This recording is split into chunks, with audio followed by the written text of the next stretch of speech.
ایک بار کی بات ہے، ایک چھوٹا سا گاؤں تھا جہاں ایک غریب لکڑہارا رہتا تھا۔ وہ ہر روز جنگل میں جاتا، لکڑیاں کاٹتا اور بازار میں بیچ کر اپنے گھر کا گزارا کرتا تھا۔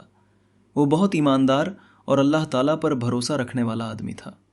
ایک دن جنگل میں لکڑی کاٹتے کاٹتے اس کی کلہاڑی اچانک ندی میں گر گئی۔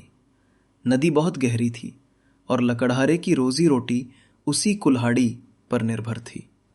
وہ پریشان ہو گیا، مگر اس نے صبر کیا اور کہا، یا اللہ، تو ہی میری مدد کرنے والا ہے، مجھے تیرے اوپر بھروسہ ہے۔ اتنا کہنا ہی تھا کہ ایک فرشتہ اس کے سامنے پکٹ ہوا اور بولا، یہ بتا تو اتنا پریشان کیوں ہے؟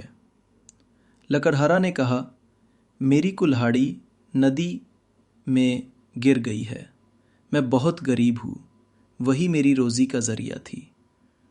فرشتے نے ندی میں گوتا لگایا اور ایک سونے کی کلہاڑی نکال کر لایا۔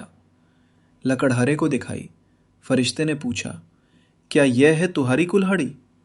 لکڑہارے نے ایمانداری سے کہا، نہیں، یہ میری نہیں ہے۔ پھر فرشتے نے چاندی کی کلہاڑی نکال پوچھا، کیا یہ تمہاری ہے؟ لکڑہارے نے پھر سے کہا، نہیں، یہ بھی میری نہیں ہے۔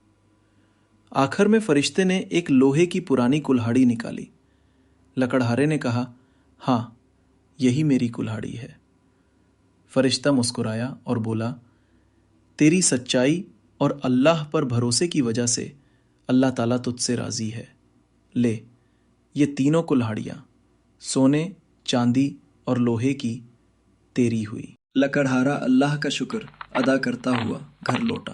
اس دن کے بعد سے اس کی زندگی بدل گئی، مگر اس نے کبھی گھمنڈ نہیں کیا کرتا تھا جس کا بھروسہ اللہ پر ہوتا ہے، اس سے کبھی مایوس نہیں کیا جاتا۔